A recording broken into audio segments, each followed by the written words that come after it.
퓨처 셀프. 구독해주시면 유익한 영상으로 보답하겠습니다. 구독은 안 하셔도 좋아요라도 꼭 부탁드려요.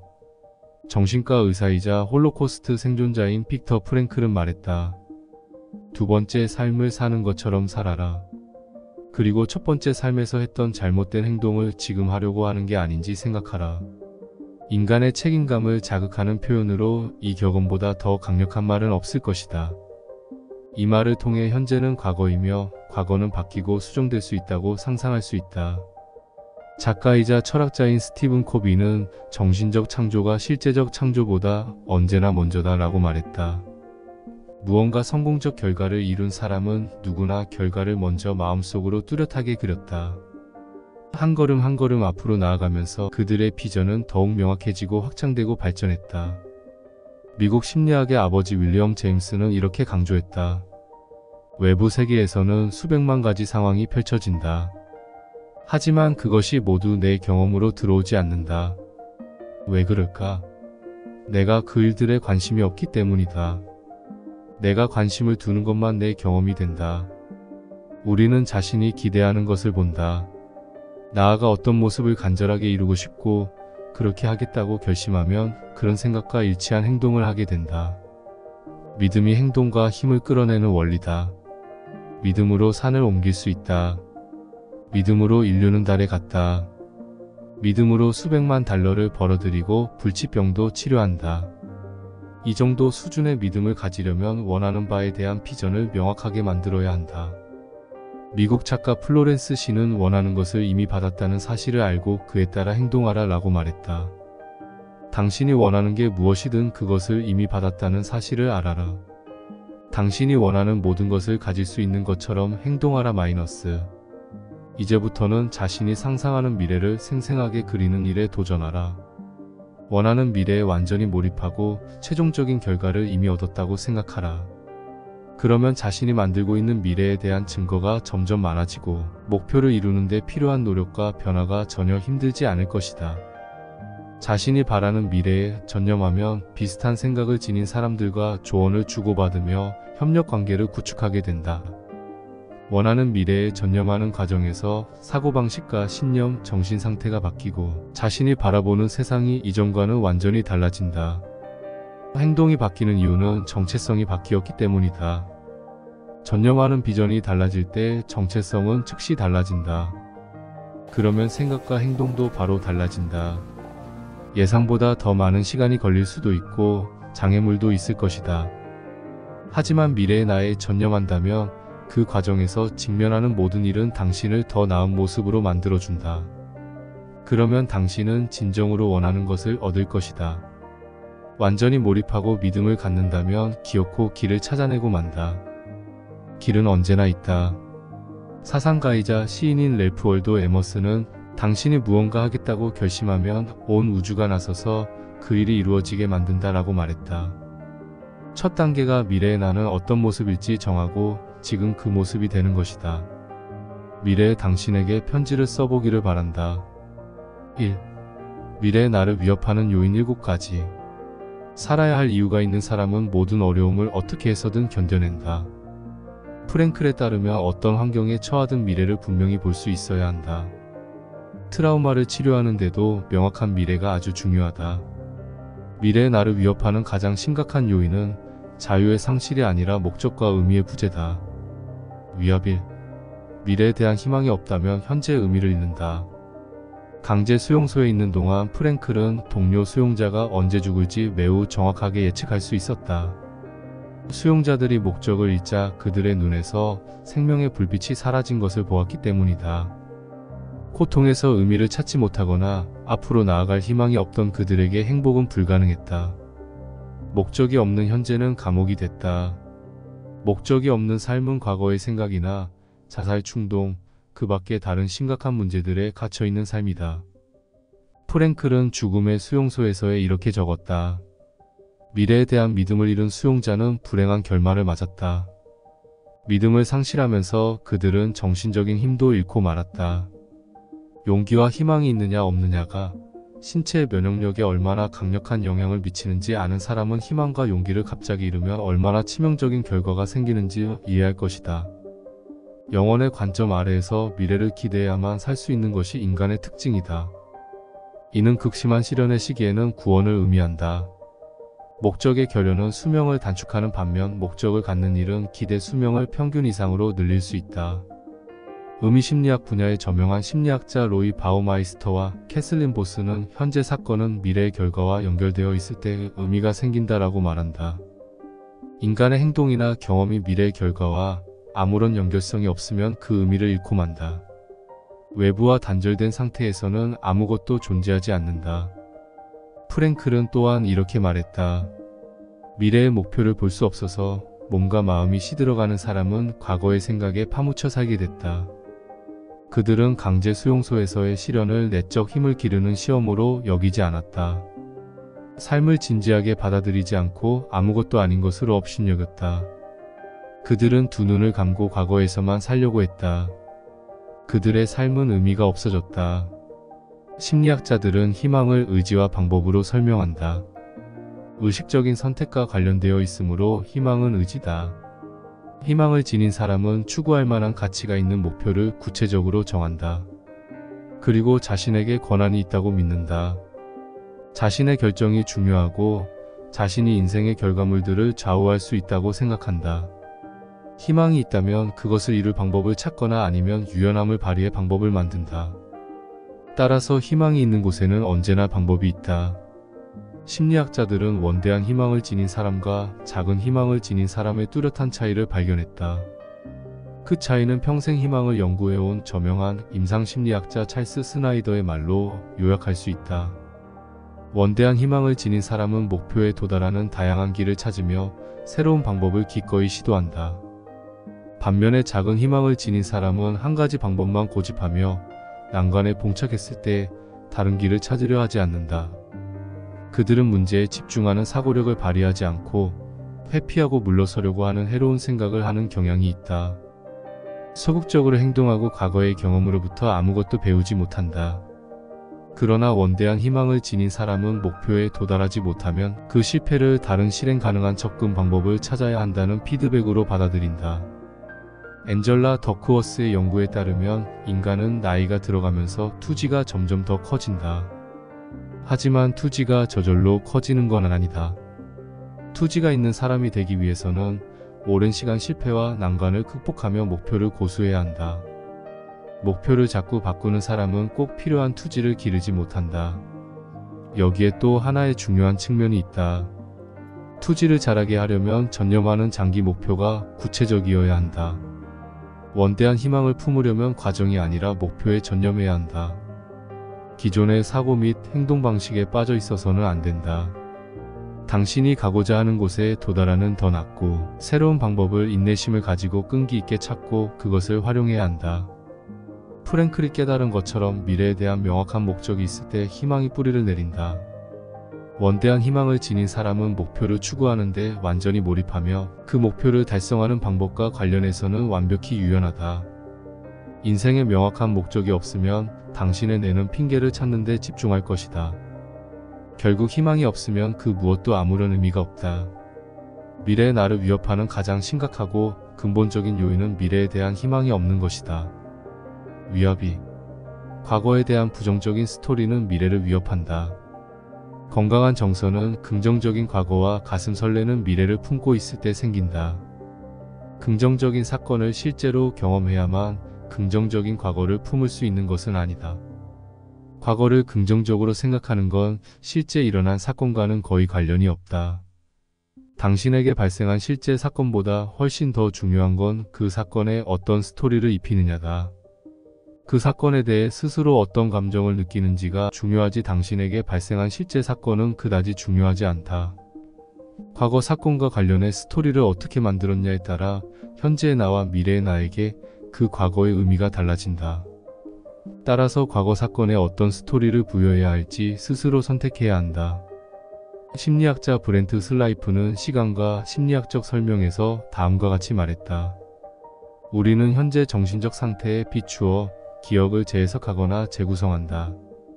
이런 의미에서 과거가 현재의 의미를 만드는 게 아니라 현재가 과거의 의미를 만든다고 말하는 게 더 정확하다. 우리의 기억은 객관적으로 축적된 독립체가 아니라 현재 우리 내면에서 살아 움직이는 것이다. 그래서 현재 기분과 미래 목표가 기억에 큰 영향을 미친다. 과거의 스토리를 거듭 반복해서 재해석하고 재구성하라. 그러면 점점 성숙해지면서 가장 힘겨웠던 순간들마저 경외심과 기쁨으로 바라보게 될 것이다. 고난에서 교훈과 삶의 의미를 얻게 되고 그 순간들을 사랑하게 될 것이다. 당신에게는 어떤 경험이든 그것을 긍정적인 스토리로 구성할 힘이 있다. 모든 경험을 개인적 성장의 계기로 전환할 때 비로소 유익이 생긴다. 고통스러운 경험이었다고 해서 그 경험들의 가치를 깎아내리지 마라. 오히려 고통에서 더 많은 교훈을 얻을 수 있으므로 그 가치를 귀중하게 여겨야 한다. 미래의 나를 위협하는 두 번째 요인은 과거를 부정적인 스토리로 만드는 것이다. 부정적인 과거는 미래를 제약한다. 그 스토리를 어떻게 구성하느냐가 미래의 나에게 절대적인 영향을 미친다. 위협 3. 주변 환경을 인식하지 못하면 당신은 아무 길이나 가게 된다. 미래의 나를 위협하는 세 번째 요인은 주변 환경이 목표에 어떤 영향을 미치는지 인식하지 못하는 것이다. 와튼 스쿨의 마케팅 교수 조나 버거는 자신의 져서 보이지 않는 영향력에서 이렇게 말한다. 원자들이 서로 반응하듯이 우리의 모습과 행동은 끊임없이 사회적 상호작용에 반응하면서 만들어진다. 흥미롭게도 심리학자들은 사람들이 어떤 것을 선호할 때 이유가 그것이 정말 좋아서가 아니라 반복적으로 노출되기 때문이라는 사실을 알게 됐다.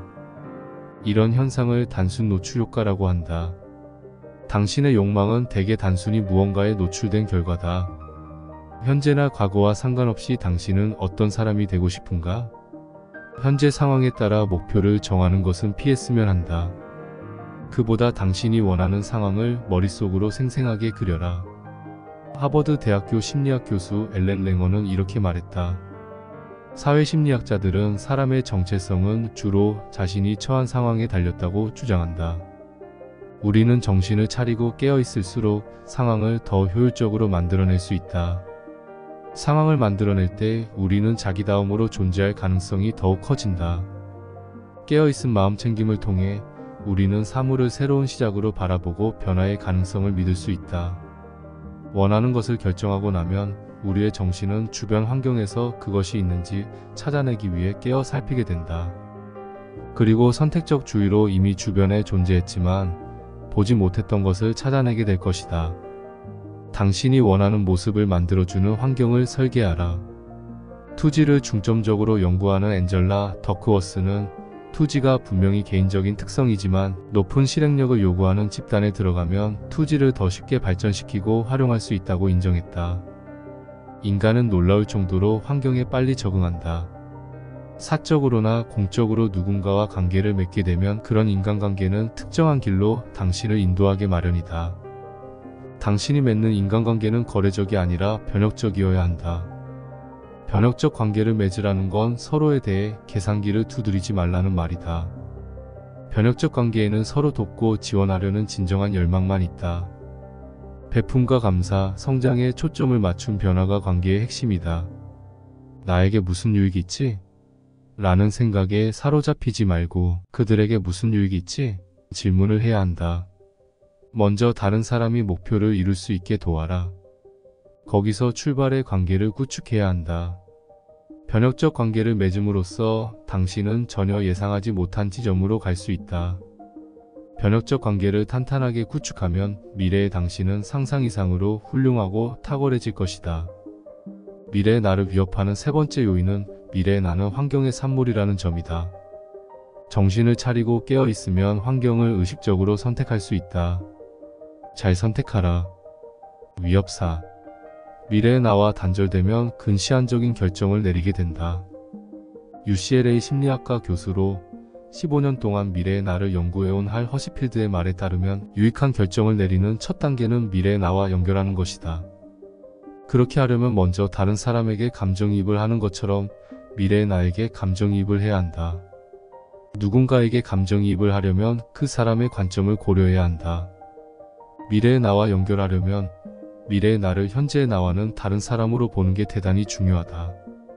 그래야 미래의 나에게 감정이입을 할 수 있다. 하지만 이는 쉬운 일이 아니다. 일반적으로 사람들은 대부분 미래의 내가 기본적으로 현재와 나와 같은 모습이라고 생각하기 때문이다. 미래의 나에게 투자할수록 미래의 나와 더 긴밀히 연결되고 당신은 원하는 모습에 점점 더 가까워진다. 미래의 나를 사랑할수록 미래의 나는 폭발적으로 성장한다. 미래의 나에 대한 비전이 커지면 현재의 나는 더 행복해지고 더 많은 동기를 얻는다. 댄 설리번은 현재를 더 나아지게 하는 유일한 방법은 미래를 더 크게 설계하는 것이다 라고 말했다. 유익이 미래까지 지속하는 장기적인 보상을 주는 행동을 하라.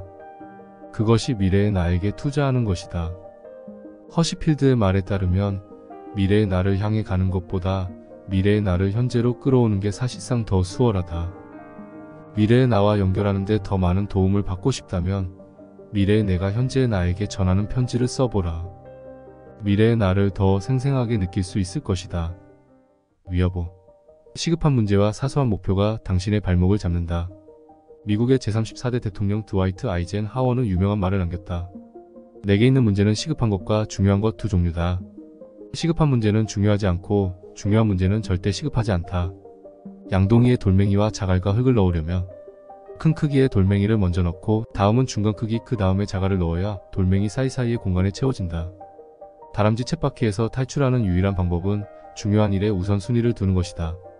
현재 상황 너머를 생각하라. 시급한 일보다 중요한 일을 먼저 하라. 5년 후에 목표를 세우고 중요한 목표들의 우선순위를 두어 날마다 처리해야 하는 시급한 문제보다 먼저 하라. 미래의 나를 위협하는 다섯 번째 요인은 단기적이고 시급한 일들을 목표로 생각하고 미래를 너무 작게 설정하는 것이다. 일한 시간의 양은 중요하지 않다. 중요한 건 일의 목표가 무엇인지다. 그랜트 카도는 자신의 저서 10배의 법칙에서 이렇게 말했다. 개인적으로 나의 최대 실수는 사적인 면이나 직업적인 면에서 목표를 크게 세우지 못한 점이다. 평범한 결혼생활이든 행복한 결혼생활이든 결혼생활을 유지하는 데는 똑같은 양의 에너지가 들어간다. 마찬가지로 1만 달러를 벌든 1000만 달러를 벌든 돈을 벌려면 똑같은 양의 에너지와 노력이 필요하다. 시급한 일들과 사소한 목표에 초점을 맞추느라. 당신은 어떤 기회를 놓치고 있는가? 무주의 맹시를 겪고 있는 사람들은 청동주화를 찾는데 급급한 나머지 주변 곳곳에 널려있는 금화를 보지 못한다. 무주의 맹시를 선택적 주의로 바꿔라. 추구하는 것을 명확하게 설정하라. 그러면 어디서나 그것을 보게 될 것이다. 잘 보이는 곳에 있지만 당신 눈에 보이지 않던 것이 이제는 뚜렷하게 보이게 되고 찾고 있는 것을 보게 될 것이다. 미래의 나를 위협하는 중대한 요인은 목표를 작게 설정하는 것이다. 당신의 목표를 10배 아니 100배 더 크게 세워라. 그러면 필연적으로 그 수준에 맞는 원칙과 법칙, 전략을 찾게 된다. 더 열심히 일하는 것보다 목표를 더 높게 세우는 게 낫다. 광고계의 전설고 폴 아덴은 이렇게 말했다. 당신의 능력 이상의 목표를 세워야 한다.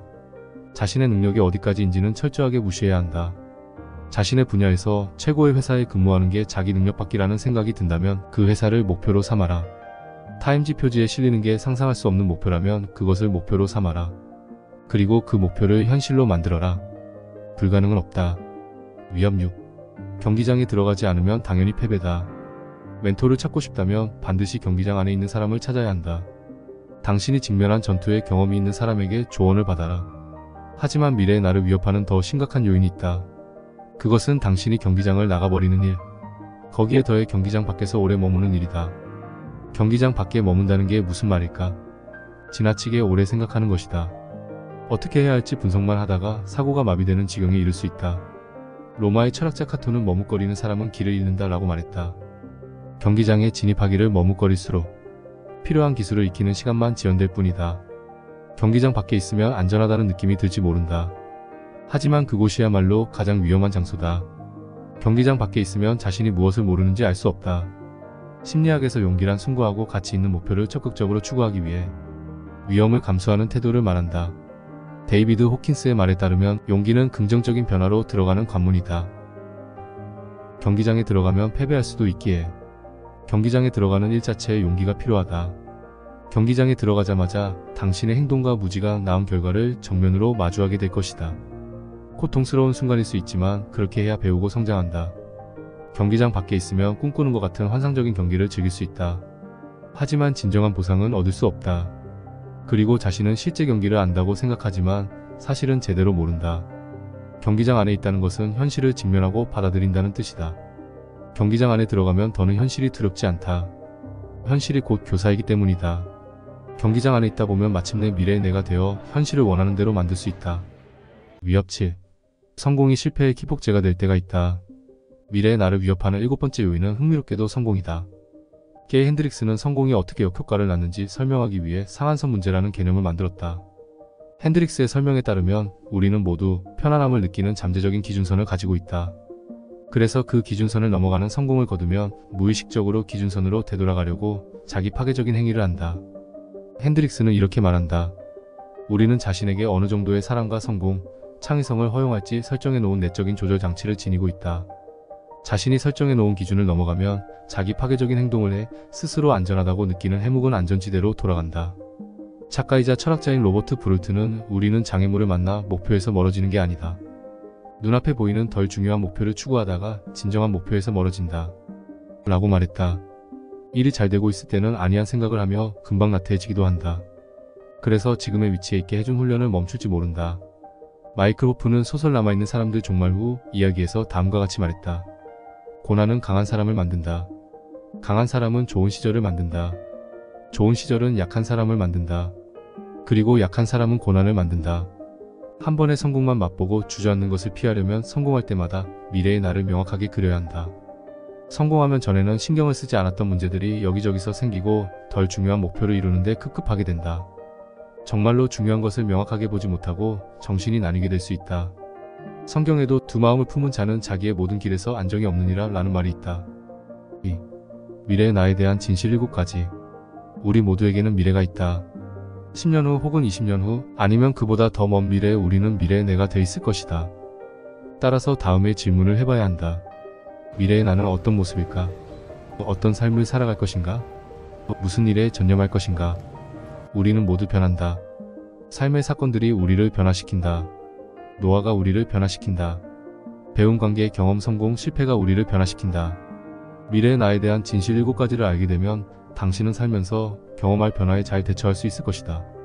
그리고 당신 자신과 다른 사람들을 위해 혁신적인 변화를 선택하고 만들어낼 능력을 얻을 것이다. 진실 1. 당신의 미래가 현재를 이끈다. 아리스토텔레스의 관점에서 인간의 지능적인 행동은 모두 의도적이며 행동 기저에는 원인이나 목적의 추구가 있다. 우리는 목표를 상상하며 선택할 수 있고 목표를 달성하기 위한 행동을 할 수 있다. 실제로 목표가 행동의 원인인 것이다. 억만장자 피터 틸은 이렇게 말했다. 당신은 명확한 미래를 기대할 수도 있고 미래는 불확실한 것이라고 생각할 수도 있다. 명확한 미래를 예상한다면 당연히 그 미래를 미리 조사해보고 자신이 원하는 미래를 만들기 위해 노력할 것이다. 하지만 우연에 의해 좌우되는 불확실한 미래를 예상하면 미래를 정복하기 위한 노력을 포기할 것이다. 몰입을 연구하는 대표적인 학자 미하이 칙센트미하이는 이렇게 말했다. 몰입은 명확한 목표를 수반한 행동을 할 때 생기는 경향이 있다. 명확한 목표는 행동의 방향과 목적을 제시해주는 역할을 한다. 목표는 우리가 집중해야 할 틀을 만들어 거기서 벗어나지 않게 해준다. 큰 목표를 작은 과정으로 나눌 때 몰입이 가장 잘 된다. 축구선수라면 우승에 지나치게 초점을 맞추기보다 단순하게 공격 기회와 구체적인 플레이에 집중하는 게 낫다. 우승에만 매달리기보다 코너킥이나 다음 공격 기회를 얻으려고 노력해야 한다. 작가라면 책 한 권을 완성하는데 초점을 맞추기보다 목표를 단순하게 만들어라. 그리고 챕터 한 장, 사파 하나, 한 페이지, 한 문단을 목표로 삼아라. 인간에 대한 중요한 진리는 인간의 모든 행동은 목표 지향적이라는 사실이다. 프랭클은 인간의 특징은 영혼의 관점에서 미래를 기대야만 살 수 있다. 이는 극심한 시련의 시기에는 구원을 의미한다. 라고 말했다. 인간의 모든 행동에는 목표가 있다. 따라서 행동과 목표, 생각에 더 적극적이고 능동적인 태도를 지녀야 한다. 그러면 더욱 지능적으로 행동하게 되며 자유로워질 것이다. 인간은 자신을 이끄는 목표에 대해 의도적이고 의식적이며 정직할 정도로 지능적이다. 진실이 미래의 나는 예상과 다르다. 우리는 지금 자기 모습이 대부분 완성된 모습이라고 생각하는 경향이 있다. 지금의 내 모습이 진정한 나고 앞으로도 비슷할 거라고 생각한다. 조금은 변할지 모르지만 크게 달라지지 않는다고 생각한다. 현재의 내가 진짜 나라고 믿는다. 심리학자들은 이러한 현상을 경력의 막다른 길, 환상 엔드 오브 히스터리 일루전이라고 말한다. 과거와는 많이 변했지만 미래에는 크게 달라지지 않을 거라는 믿음이다. 행복에 걸려 비틀거리다의 심리학자 데니얼 길버트는 이런 현상의 주요 원인을 기억은 쉽고 상상은 어렵기 때문일 수 있다고 설명한다. 이어서 그는 말한다. 사람들 대부분은 10년 전 자신의 모습을 기억할 수 있다. 하지만 미래에 어떤 모습이 될지는 잘 상상하지 못한다. 그리고 상상하기 어렵기에 일어나지 않을 거라고 착각한다. 어떤 일을 상상할 수 없다고 해서 그 일이 일어날 가능성이 없다는 말은 아니다. 저명한 심리학자 캐롤 드웩은 현재의 나와 미래의 내가 본질적으로 같은 사람이라는 믿음을 고정 마인드셋이라는 용어로 설명한다. 드웩은 이렇게 말한다. 고정 마인드셋을 지닌 사람은 지능이나 재능 같은 자신의 기본적 능력이 단순히 고정된 특성이라고 믿는다. 그들은 지능이나 재능을 개발하는 일이 아니라 그런 특성을 기록하는 일에 시간을 보낸다. 미래의 나에 대한 네 번째 위협에서 살펴본 것처럼 미래의 나를 다른 사람으로 봐야 미래의 나와 연결성을 가질 수 있다. 길버트의 연구대로 10년 전의 자신을 생각해보면 미래의 내가 자신의 예상과는 상당히 다를 것이라는 점을 의식적으로 노력하지 않아도 깨달을 수 있다. 미래의 나를 다른 사람으로 볼 때 현재의 사고 틀에 갇혀 독단적인 생각을 하는 것을 피할 수 있다. 그리고 현재의 나를 사랑하며 지금의 관점과 태도, 상황은 일시적이라는 점을 인식할 수 있다. 현재의 나는 일시적이다. 이 진실을 알면 용기를 얻어 성장 마인드셋을 기를 수 있다. 성장 마인드셋을 지닌 사람은 자신을 증명하려고 노력하기보다 배우고 성장하는 일에 더 관심을 둔다.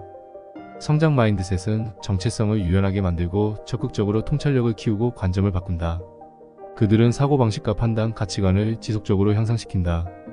미래의 내가 달라질 거라는 전망이 있으면 현재의 나를 품위 있게 만들 힘이 생긴다.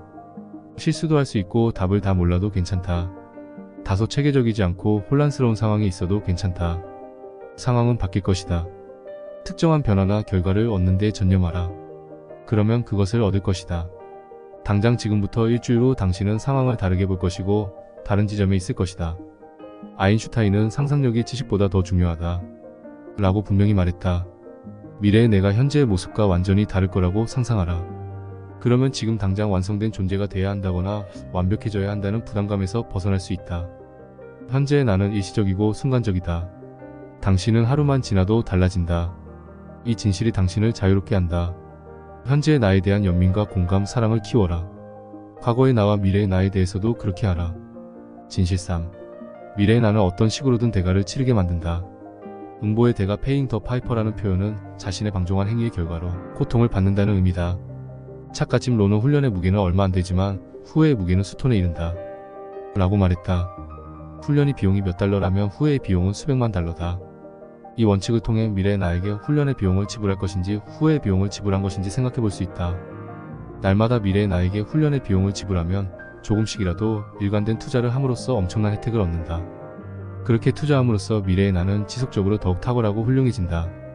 미래의 나에 대한 투자는 목표를 이루기 위해 하는 의식적인 행동이다.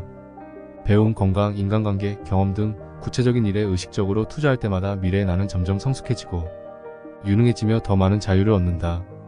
투자한 모든 것은 시간이 흐르면서 쌓이고 쌓여 복리를 안겨주어 미래의 나를 더 부유하게 만든다. 투자를 빨리 시작할수록 미래의 나는 더 높은 복리를 받는다. 아인슈타인은 이렇게 말했다. 복리는 세계 8대 불가사의다. 복리를 이해하는 사람은 복리로 돈을 번다. 자신이 내지 않은 것을 얻는다. 복리 효과는 작은 변화가 모여 극적인 결과를 낳을 수 있다는 점을 보여준다. 이는 자신의 선택이 가져오는 파급 효과다. 인생에서 당신은 뿌린 것만 거두는 것이 아니라 뿌린 것보다 더 많이 거둔다. 미래의 나는 현재 행동의 복리 효과로 만들어진다. 미래의 나는 지금 생각하는 모습보다 더욱 확장된다. 그 크기와 잠재력은 상상할 수 있는 수준을 훨씬 넘어설 것이다. 미래의 나의 잠재력을 깨달아야 한다. 그러면 현재의 나에 대한 가치를 즉시 높일 수 있다. 지금 나의 손에 있는 씨앗이 미래의 나에게는 거대한 떡갈나무가 될 수 있다. 지금 머릿속에 떠오른 아이디어 하나가 미래의 세상을 바꾸는 회사나 움직임이 될 수 있다. 자신에게 투자할 때 더 큰 비전에 더욱 전념할 수 있다. 그러면 자신의 정체성도 동시에 변한다.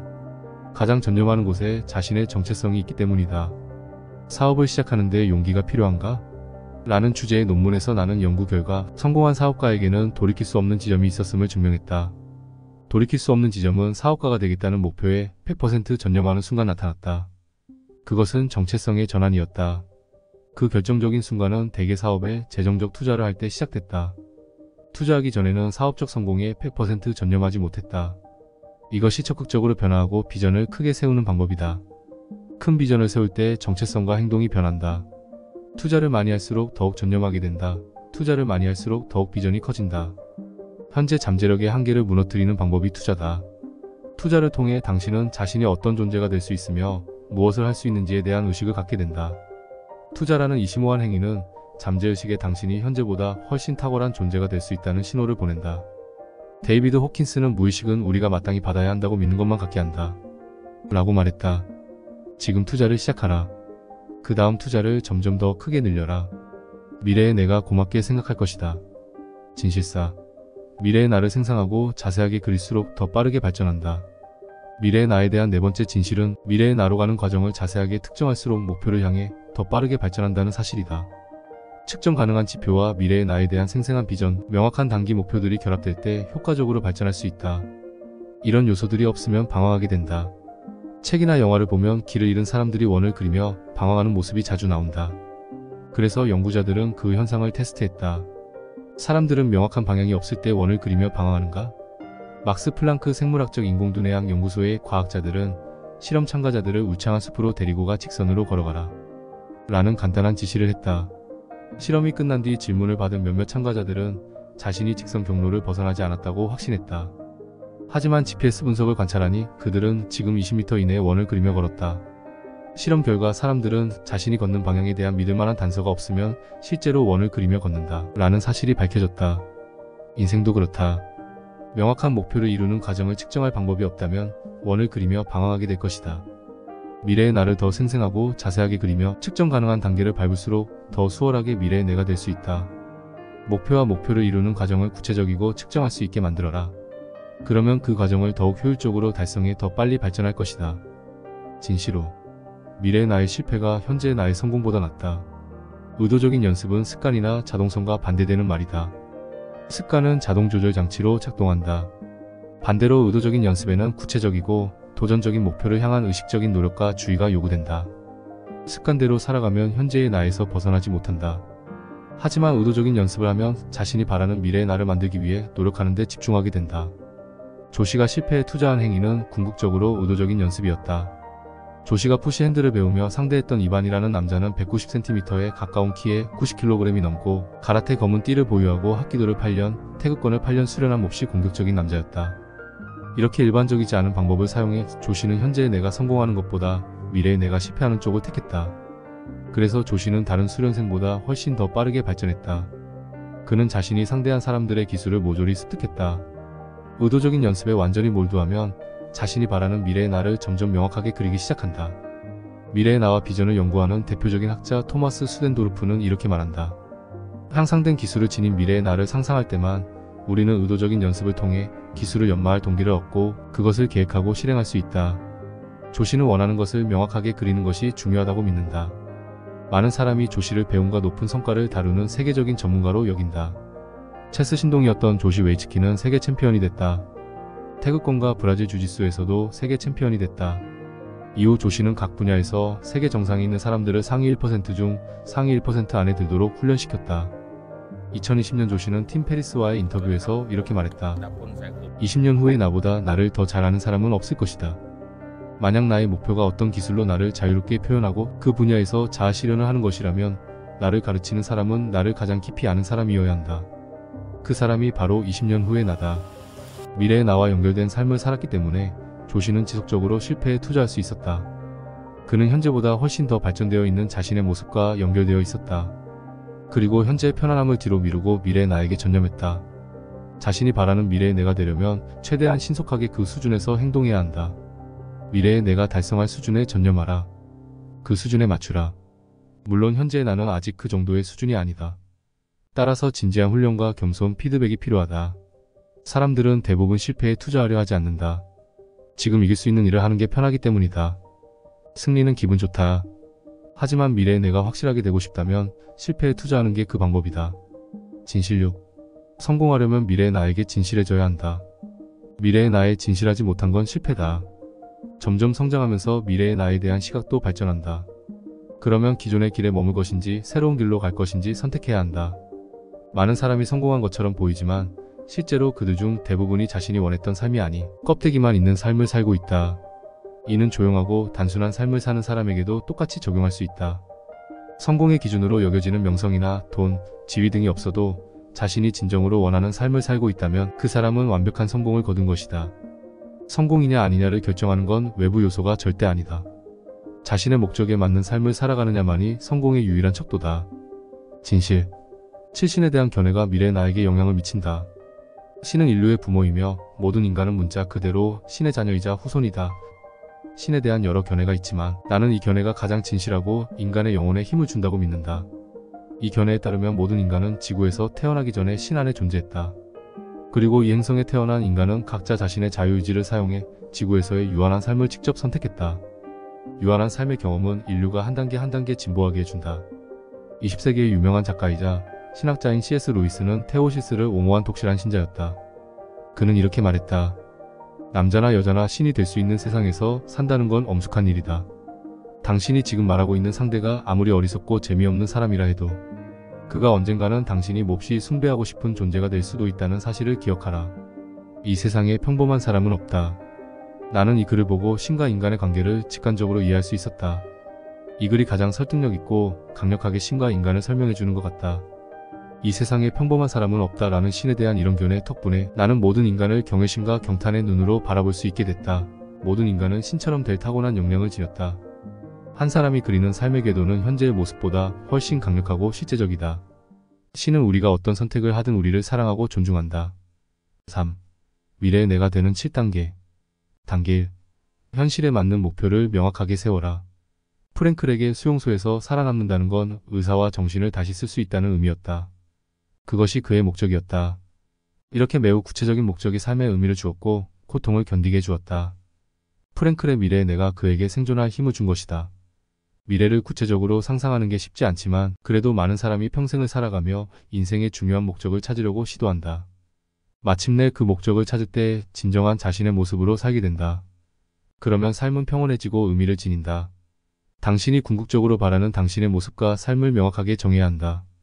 하지만 가치관과 관점, 상황이 변한다는 사실에 열린 마음을 갖는 것도 중요하다. 미래의 나는 세상을 지금과는 다르게 볼 것이다. 몇 년 후 미래의 나는 지금과는 다른 관점을 갖게 될 것이고 다른 목표를 추구할 가능성이 있다. 현실에 맞는 목표를 정하라. 당신이 지금 당장 할 수 있는 가장 중요한 일을 목표로 정해야 한다. 찹스의 중요한 목표는 세상을 바꾸는 것이었다. 하지만 당장 눈앞에 있는 현실적인 목표는 아이팟을 제대로 만들어 출시하는 것이었다. 그 목표에 집중해 과업을 완수하면 그 다음 목표에 초점을 맞췄다. 미래의 내가 되는 1단계, 즉 현실에 맞는 목표를 명확하게 세우는 일에는 다음 세 가지가 포함된다. 1. 장기적인 미래의 나와 연결하라. 2.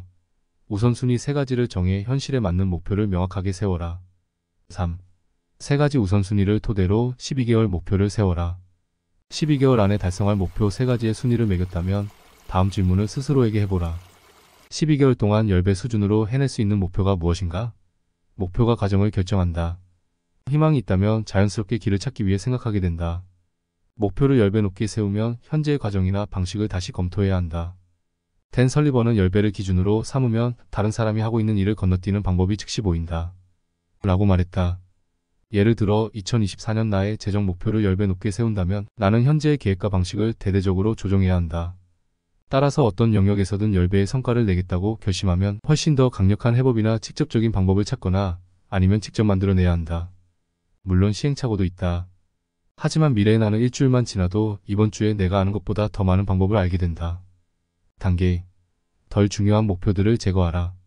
1975년 영국의 한 소녀는 어디를 가든 항상 책을 들고 다녔다. 그는 미래의 내가 달성해야 할 목표 목록을 적었다.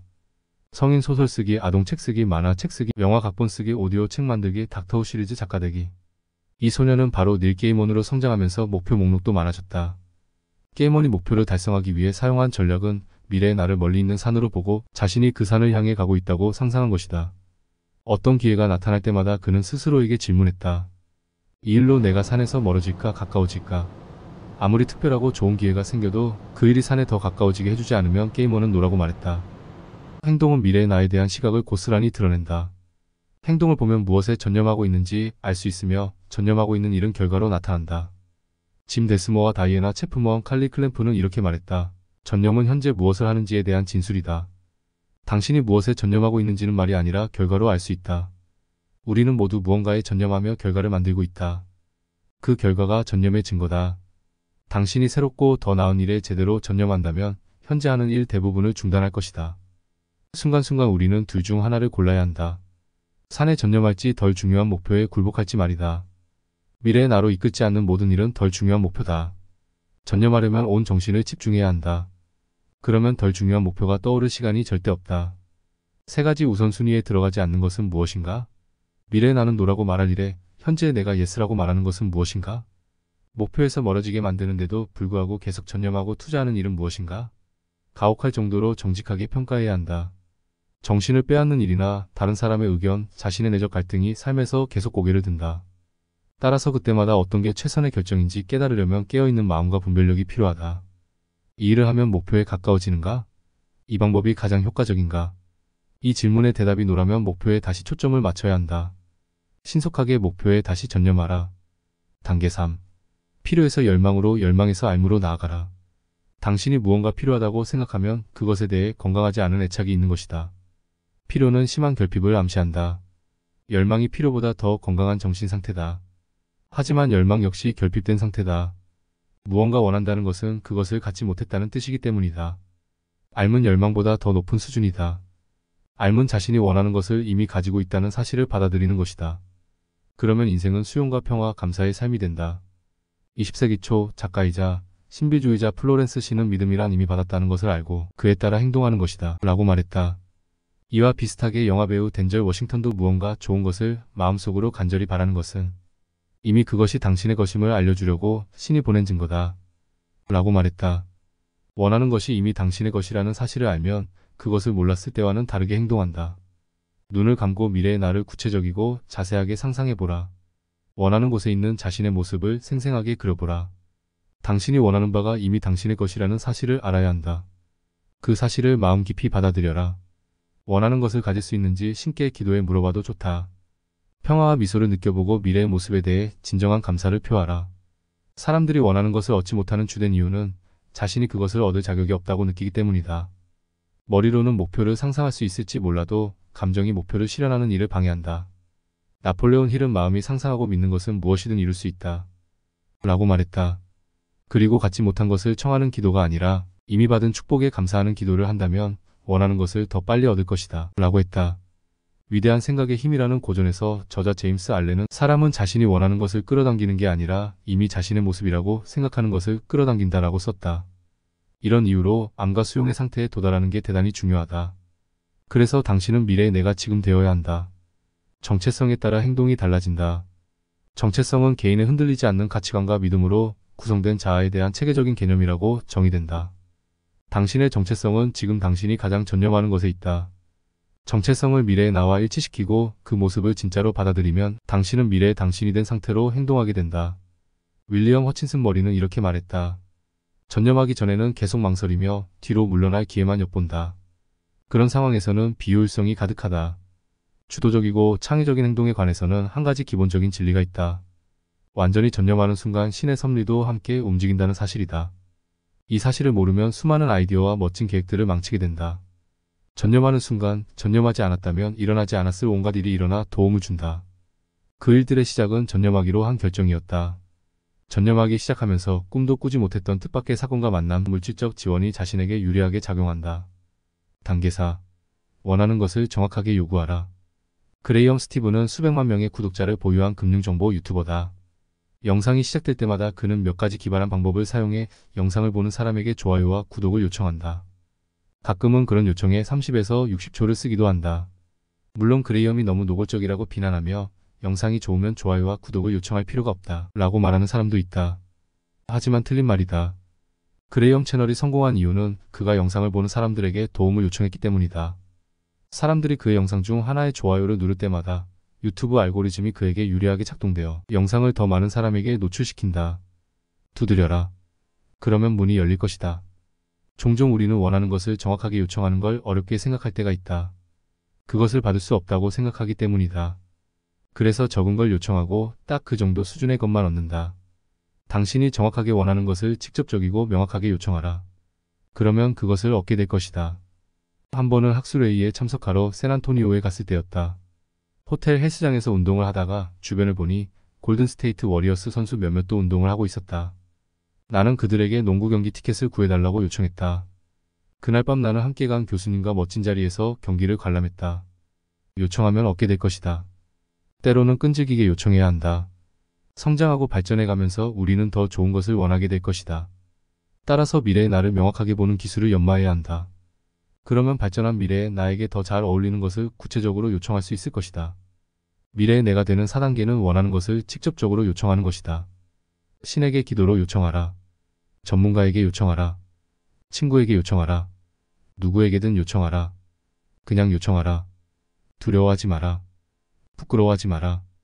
미래의 나를 명확히 보고 목표를 이루는 과정을 단순화하고 원하는 것을 정확하게 요청하는 일에 능숙해져라. 그러면 원하는 것을 더욱 빠르게 얻게 될 것이다. 단계 5. 미래의 나를 자동화하고 시스템화하라.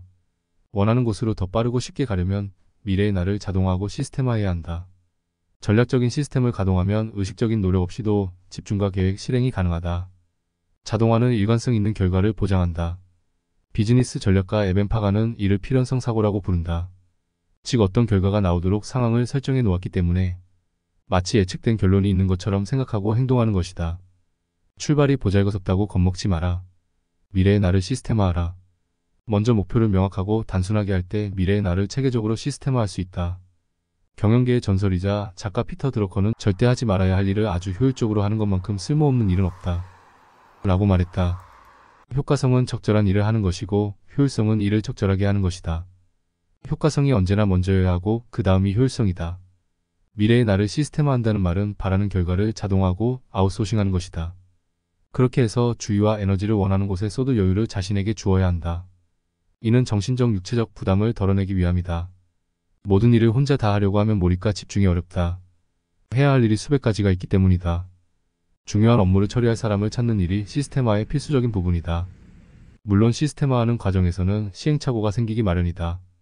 잘못된 부분을 바로잡는데도 시간이 걸린다. 이 지속적인 과정에서는 끈기와 연습이 핵심이다. 심리학자 메리 슈워츠는 선택의 패러독스에서 많은 선택지를 가질수록 결정 피로도 이어지며 결국 후회할 결정을 하게 된다고 설명했다. 너무 많은 선택지를 갖고 있으면 집중과 전념이 어렵다. 미래의 나를 명확하고 단순하게 만들면 결정 피로, 산만함, 덜 중요한 목표들에서 벗어날 수 있다.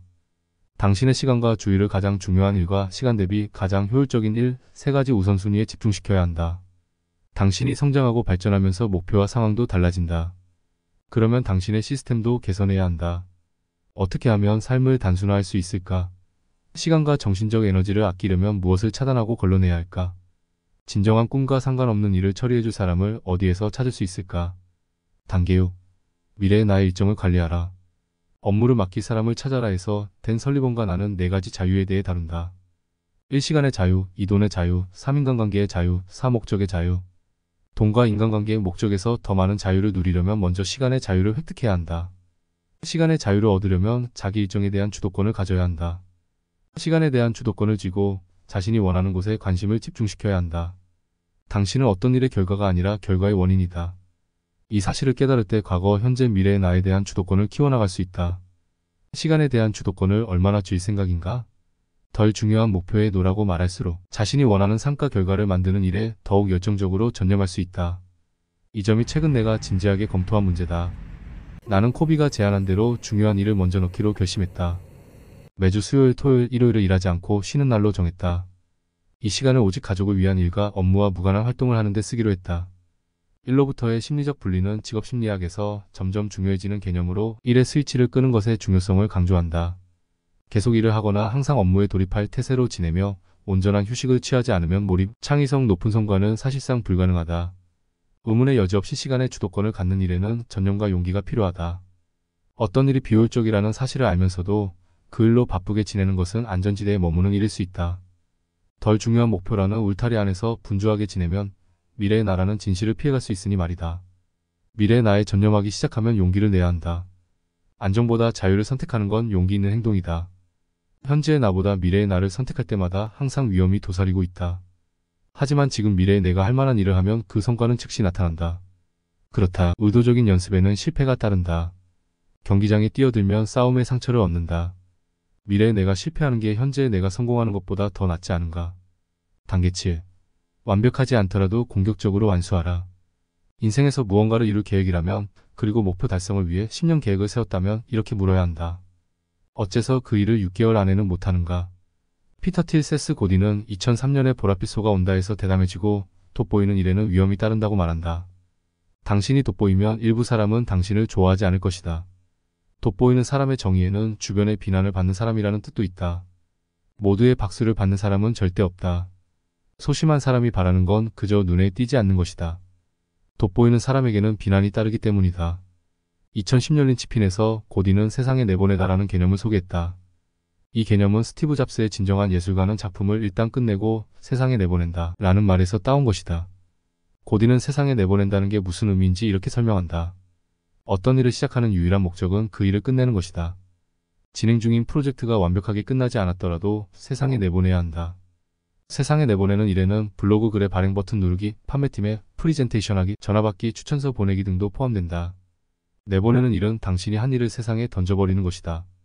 지속적으로 내보내야 최고의 성과를 낼 수 있다. 세상에 내보내는 일은 당신을 계속 앞으로 나아가게 해준다. 고디는 이렇게 계속 말한다. 세상에 내보내는 게 집중해서 걸작을 만드는 일은 아니다. 하지만 그렇게 내보내다가 걸작이 탄생한다. 나는 100권도 넘는 책을 썼다. 그 책들 대부분이 팔린 건 아니지만 그렇게 수많은 책을 쓰지 않았다면 이런 책을 쓸 기회도 없었을 것이다. 피카소는 1000점 이상 그림을 그렸지만 우리는 그의 그림 중 고작 3개 정도밖에 모른다. 세상에 내보내는 것은 하던 일을 끝내는 것이다. 완수하는 것이 완벽한 것보다 낫다. 레오나르도 다빈치는 예술은 절대 완성되지 않는다. 버려질 뿐이다 라고 말했다. 끝내려면 당신이 한 일이 완벽하지 않더라도 사람들에게 보여줘야 한다. 미완성의 예술을 세상에 내보내야 한다. 상품을 시장에 내놓아라. 더 많이 내보내라. 고디는 이렇게 말했다. 일을 일단 끝내고 세상에 내보내는 일이 때로는 타협처럼 느껴진다. 마감일이 다가오면 일을 중단해야 한다. 내보내는 일이 그렇게 중요한가? 나는 그렇다고 생각한다. 세상에 내보내는 기술이 누구도 대체할 수 없는 존재가 되는 핵심적이고 장기적인 방법이다. 프로젝트를 하나둘 완수할수록 결과는 더 좋아진다. 현재의 당신은 엄청나게 제한적이고 무지하다. 지금 해낼 수 있는 일은 미래의 내가 해낼 일에 비하면 기껏해야 조약돌에 불과하다. 하지만 미래의 나는 현재의 나에게 조약돌 만들기를 허락한다.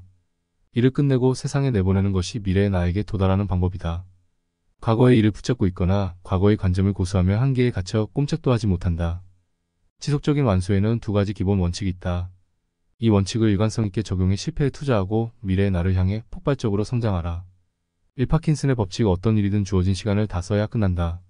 어떤 일을 완수하는데 3년이라는 시간을 계획했다면 그 일을 완수하는 데는 3년이 걸릴 수밖에 없다. 하지만 3개월 만에 끝내겠다고 생각하면 아마 그 시간 안에 완수하는 방법을 찾아낼 것이다. 80% 법칙 완수가 완벽보다 낫다.